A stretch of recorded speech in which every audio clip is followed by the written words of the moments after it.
Thumbnail पाहून तर तुमच्या लक्षात आलं असेल ना मी काय बनवणार आहे. तर लोखंडाची कढई घेतलेली आहे आणि बारीक मीठ आहे ना गरम करून घेतलेलं आहे. 2-3 दिवस झाले हे मोठे मोठे वांगे आणून ठेवले होते. मध्यम आहे, जास्त मोठे पण नाही आहेत, पण आणून ठेवले होते. म्हटले भरीत करून दाखवावा. आपण इतर वेळेस गॅसवरच्या फ्लेमवर जाळी ठेवून आपण वांगे भाजतो, पण त्यावेळेस आपल्या गॅसची फ्लेम खूप लो होती का, तर वांग्याचं तेल ते बर्नरवर पडलं की गॅसची फ्लेम लो होती आणि आपल्याला गॅसवाल्याला रिपेअर करायला बोलवावं लागतं. त्यापेक्षा ही आयडिया आहे ती तुम्ही फॉलो करा. आपले एकंदरीत वांगे सगळे भाजून झालेले आहेत. कढईमधून काढताना सगळं मीठ झटकून घ्या. मीठ असलं तरी काही प्रॉब्लेम नाही आहे, कारण की आपल्याला मीठ तर टाकावंच लागणार आहे. तरी पण आपण थोडंफार झटकून घ्यायचं आणि मी नंतर परत 4 वांगे टाकणार आहे. व्हिडिओ आवडल्यास लाईक करा, शेअर करा आणि व्हिडिओवर नवीन असतात तर सबस्क्राईब जरूर करा. बेल आयकनची घंटी वाजवायला विसरू नका, म्हणजे माझे रोजचे नोटिफिकेशन तुमच्यापर्यंत पोचत राहतील. आता माझ्याकडे हे एवढे वांगे आहेत.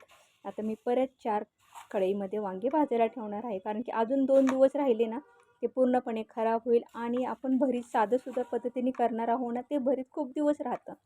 रोजच्या जेवणासोबत थोडं थोडं भरीत सगळ्यांच्या ताटात दिलं तर उन्हाळ्यात तर जेवणासाठी भूकसुद्धा लागत नाही आहे. आणि भरीत म्हटलं की जरा चव ही तोंडाला येतेच, त्यामुळे रोजचं थोडं थोडं जेवणात भरीत घेतलं तर एकदम टेस्टी लागणारच जेवण.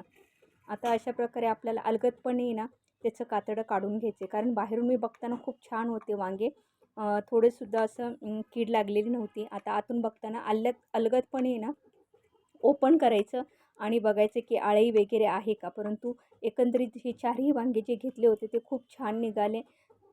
अशा पद्धतीने पूर्ण अलगदपणे बघा, म्हणजे चिवंदू नका डायरेक्ट, पहिल्यांदा आल्यात बघा आणि सगळं चांगले असले की मग काही प्रॉब्लेम नाही आहे. बाहेरून कातडे जर काळे जास्त झालेले असतील आणि ते तुम्हाला आवडत नसेल तर वरचे कातडेसुद्धा तुम्ही काढू शकता, जास्तच काळे झालेले असले तर. आता चुलीवरचं वांगं तर खूप बेस्टच लागतं, परंतु आपण सिटीच्या ठिकाणी राहतो, कुठे फ्लॅटमध्ये चूल पेटवता येणार आहे का, किंवा बाहेर पण जागा नसते. माझ्याकडे आहे जागा, दुसऱ्या वेळेस मी कधीतरी चूल बाहेर पेटवून दाखवेल दगडाची आणि त्याच्यावर वांगी भाजून दाखवेल. ती तर खूप बेस्ट लागते. वांग्याचं भरीत खूप छान आणि सगळ्यांना आवडतं पण. आता 2-3 कांड्या लसणाच्या सोलून घेतलेल्या आहे, त्याच्यात हळद टाकलेली आहे आणि लाल तिखट टाकलेलं आहे.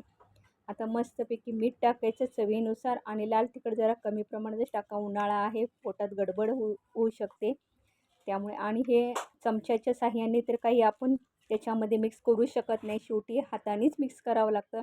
आणि जर लाल तिखटाची तुम्हाला ॲलर्जी असेल तर तुम्ही हँड ग्लोव्ज घालूनसुद्धा करू शकता.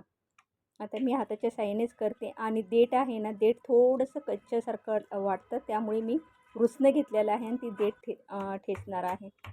रुसणानीसुद्धा एकजीव होतं वांगं, काही हरकत नाही, पण हाताने तर खूप सुंदर होतं.